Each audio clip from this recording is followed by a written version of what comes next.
What's your customer effort score? It was a really interesting question that Mark Alayev, and Mark, apologies if I ruined your last name pronunciation there, not a strength of mine, but Mark is the CEO of Thread, a company that we work closely with, and their whole raison d'etre is to make it really easy for your clients to communicate with your business. And the concept of an effort score is all about how easy do you make it for your clients to actually get in touch with you, to work with you, to buy your services. This conversation really dove into how you can enable clients to have a very low effort score, that being that it is very easy for them to get in touch with you and to work with you by meeting them where they communicate best, whether that's via email, messaging, social media, whatever. How do you create a communication channel that works for your customers? It's a really interesting chat. I hope you get lots from it.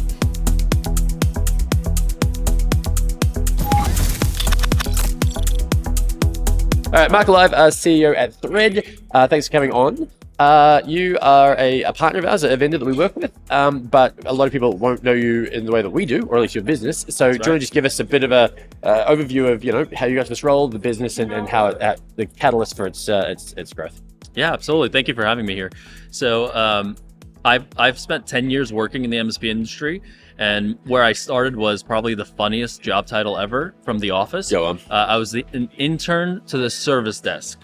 Wow, powerful. That's like -1. I was going to say, is there a lower tier than that? No, I don't think so. So that involved a lot of coffee deliveries? Getting under desks and plugging in the wires that tier ones didn't want to. Had never been dusted or vacuumed underneath them, probably. Yeah. So had a passion for technology when I was young and really wanted to hone that in. Since then, I've worked every role probably at a IT service provider from the technical side, and then the last 5 years I've spent more in management and service delivery and customer experience. I did take a 5-year break, where I focused on actually B2C products. So built an online food ordering company, and that's where my love for consumer-based technology comes from. Because there it's not B2B. You can't explain yourself. You really have to just provide the best possible customer experience. And if you do, then people will want to use your product. If you don't, they'll leave and they'll never tell you why. And so it's pretty ruthless, but that was a great experience. And so when I came back, I just saw that the way that people were working and the way that the IT systems were designed were deviating more and more so. And COVID, of course, was a massive accelerator because everyone was adopting Slack and Teams at a fairly slow rate. And then COVID happened and it just became, okay, we need every piece of tool that helps us connect as people because we can't connect in reality. And so that's where Thread's insight came from, the founder insight. And since then, we've been just maniacally focused on meeting people where they are. Yeah, it's an interesting idea, this thing, the difference between the B2C and B2B. And I know for us, it's a really interesting conversation sometimes because we have a lot of interactions with the end users of our clients who in some ways aren't actually the customer, because it's actually it's the C. So you have these end users, which are more like consumers of your service, but the one paying the bill is actually like the one or two decision makers who are sometimes quite separate from the people consuming the service. So it's interesting, coming at it like that with hey, I've got these consumers out there of the product. I think it's a really good mindset. And that's a really good observation. I love that, because if you look at the growth rate of Slack or Zoom inside of a company, it didn't start from the business down. It was actually the end users that start using the product, and then the business feels like, oh no, I need to somehow control this, right? Because what we're seeing is that more and more business software has to have the grade of consumer technology, because the end users, the people that work at businesses, are expecting a much higher level of experience, because obviously I log off and then I get this great Uber experience, I get this great iMessage, WhatsApp experience, but then when I go, I come into the office, I have to send an owl to get, to get maybe a new chair, or to get an approval for travel. That have to be carved in stone or something, right? Exactly. So I think we're seeing a consumerization of business grade software, and that I think that's very important about how the demographics of the workforce is evolving. And so the concept of Thread, and this is why we really like it, is taking I guess the interaction with external IT with us, with an MSP, to where they are already, right, in Teams, in Slack. So it was that was the evolution of the product then. That's exactly right. So we first started by helping the IT team themselves, and then we realized, wait, but the customers also are using it. Yeah. The end customers. Another really great observation, I'll tell you what I've learned from Thread in the last 2.5 years since I've quit my MSP job and went all in, is that, there's a lot of tools built for the person that's managing IT at your small business. Yeah. There's not a lot of tools for the actual end users that have problems. Right. Because they don't log in every day because they're not worried about the IT contract or the compliance. They come in like once or twice a month, and they just need IT to work. People need IT to work. Yeah. I was going to say, conversely, they might not have the tools or the access, but it's their feedback to the decision makers that creates churn. And the challenge is a lot of the consumer tools don't work for IT because you do need to be able to manage it at scale, right? It needs to do both. Security, right. And how do you marry the two? Yeah. So that's exactly right. So what we built was the first platform that you'll never see or hear about Thread because we're fully white labeled. Yeah. So you'll see the branding of First Focus. Yeah, so that's right. Our customers will see F-Connect and part of what's powering that behind the scenes is Thread, obviously. That's right. Yeah. And we aim to give you the ability to connect with those end users. And if they're working remotely, they're not coming in as much, they might be silent suffering. Like, I'm just not dealing with this IT problem because it's just not worth it for me. Yeah. Right. I can't afford to stop working. I'm already, I found a workaround. It sucks. But what if you reduce that barrier? And then what happens is you empower people to do their best work. Yeah. Really, the people at your company are not there to just submit IT issues. They actually have purpose. Yeah. They want to be a doctor. They want to be an accountant. They want to be a designer. They want to do their best work and they feel great. And that productivity is what you need as a business to succeed. No one goes to work today. I wish something's going to go wrong today, and I have to talk to IT. Yeah. Well, unless you make a really good experience, then they just might. I think it's really interesting though. I mean, for me, I'm always going on about how, like, all the time, how CSAT is the biggest, predictor of long-term profitability, right? So if we're able to create these kind of intuitive, natural, frictionless, interactions with the people who are going to refer, recognize the premium, really recognize the value. Yeah, it's really the focus that I think needs to go on these things, is just how can we drive customer experience? Everything comes off that. If we can drive customer experience, we're going to be extremely successful, and that's just the lens. So we debate about CSAT a lot. I think it's a great metric that needs to be complemented with something else. It's like velocity. There's like speed and direction. Yeah. I would say customer effort score needs to be complementary of customer satisfaction score, because the effort score, if it's too hard, they're just not going to reach out, and they'll never put in a CSAT rating.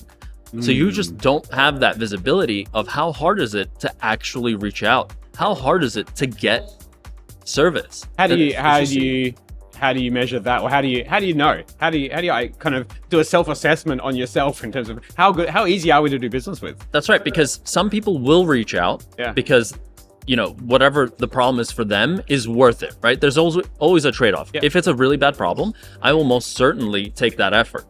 Now, that's an opportunity to not only ask them how they felt the service was, but how hard was it to get service? And that indicator will tell you, well, anyone that's below that level of difficulty will not cross that barrier because it's just not worth it for them. Yeah. And so you need to be able to drop that down in order to make sure that your employees it's easy enough for them to get service. And now you're getting rid of a lot of this pent up loss of productivity.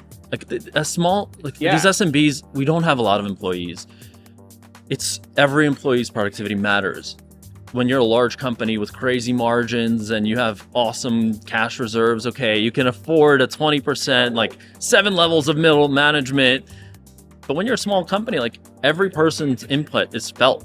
Yeah, that's interesting. And we certainly see, probably the best way that we actually see that in reality actually occurring is when some customers will work with us. They'll have maybe a scheduled on-site visit as well, and the person will walk around the floor, and all of a sudden there's all these, oh, actually, while you're here, could you just, how do exactly. I? And it's like those issues they would never have called up for, right? They would never have, so how do you get these little things? Nailed it. And sometimes they maybe almost make you feel embarrassed to call up or something for it. Sometimes it's not worth the time, the effort, but you do get all these extra little bits surfacing, and said, some of them not there was a thing that's broken, some of them it's more around, is it that how do I? It's like I'm actually wanting to learn something or know how to do something differently, and we find no matter if we put someone on site, like they'll get busy. They'll be busy helping people, and so it's an interesting We talk a lot about that with our customers when they talk about do we need on site. I say, well, depends. If you put the person there, like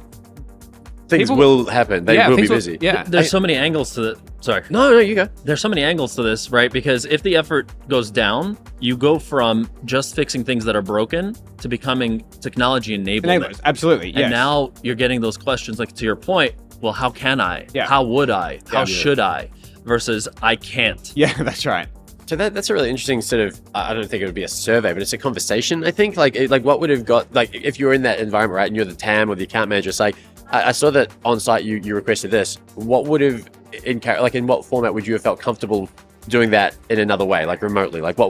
How do you get the information from them as to how you could better handle that? I think it's a generational thing as well, where there's a lot more comfort with chatting and that kind of stuff now. Do you think there's a generational shift there? So I think at work, certainly when you talk about like business collaboration software and the adoption, it's definitely a generational thing. However, I get text messages from my grandmother. Yeah. So are they in huge font? Like it's like broken English, but the point gets across, right? So I think again, it's so easy. Yeah. And she knows that if she calls me, I'm likely to not answer. But if she texts me, she'll get a response in some amount of time, right? And likely innocent because she's talking to someone that is of that generation that does do that. So I think another part of why I love that point. I love that point, right? About having someone on site and what that unlocks. And it's like, it's also because that person will respond. Yeah. And so they feel good about it. That same thing has to be, right? If you go down this modernization of IT support and IT enablement, chat has to be great. So that when people try it, they know it's private, so they don't feel embarrassed. They know they're going to get a response quickly, and that's how you create this positive feedback loop. And it's really about those small businesses, right? Like we only exist to serve them. Yep. And why the folks maybe listening, why it's important is that IT is getting in the way of doing work where IT has to be completely invisible. Yep. Yeah. And just to enable you to do the task at hand. Yeah. I think you talking about the modernization of service desk. I mean, obviously AI is the next thing that's playing a part in that. Yeah. I know that with Thread, we're using some of that functionality that you guys are starting to build into the product to do that.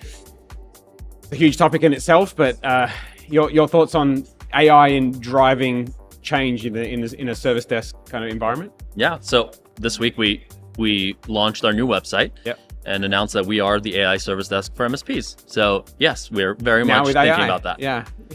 So what I'll say is, obviously it's a good buzzword, and hopefully we'll get more views on this because we've said the word AI a few times now. Yeah. However, I think it all is about customer communication and facilitating the end result, right? Facilitating the enablement, the empowerment.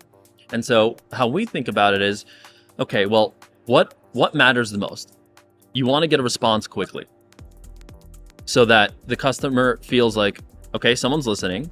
You want to collect the information in a way that doesn't feel like you're talking to the terrible teleprompters of the past where you're just like slamming 0 on your phone. Mm-hmm. And what they want to feel like as a result of that engagement, now I'm getting back to work significantly faster, right? Otherwise, they don't care. Like, great, you're using AI. Awesome. AI, manual, whatever, doesn't matter, yeah. Right. And so the way that we think about it is, well, if you ask me how to do a VLOOKUP in Excel, or what's the difference between a VLOOKUP and an index match, and maybe they don't know how to use ChatGPT, but they do trust you as an IT partner, how may I, right? How could I? Yeah. Then you can quickly give them a response using a knowledge base. Or you're traveling and you forgot to set up VPN on your laptop, and your CEO's asking you for this important PowerPoint. Now you need a VPN. You ask, here you go. We understand your environment. Here's the VPN you're looking for. Here's the download link. Follow these steps. If you need help, we'll get you someone immediately. Yeah. So do you see a future where it's more of a conversation that's logged for future reference, and rather than a sort of catalog ticket? It's I know you guys are like death to the ticket, so thanks. That's where I'm leading with this. It's like, well, what does that really mean in the way that those conversations are captured, actioned, and tracked? Well, if you think about every experience you've gotten when you got a ticket, it's quite bad, right? You get a parking ticket, you get a speeding ticket, you have to buy an airplane ticket, you have to buy a concert ticket. Yeah. You're buying or getting fined for something. Yeah. Or in the context of the service desk, it typically means I couldn't resolve your issue immediately. So here's a ticket, which is more like a case number, so that you can follow up with me. So to your point, that's yes, cool. if there is an immediate resolution, then who cares about the ticket? Yeah, I mean, we'll log it in the background and have it to pull back Just on whatever, but like case management more than a ticket. It's almost designed to be like I'm in a queue, right? Like you're picking a ticket and I'm X That's number right. in line, right? Yeah. But most of the time when you get one, you're never happy. Like if I go into Cat's Deli in New York, the greatest pastrami sandwich, and I pulled that number. Yeah.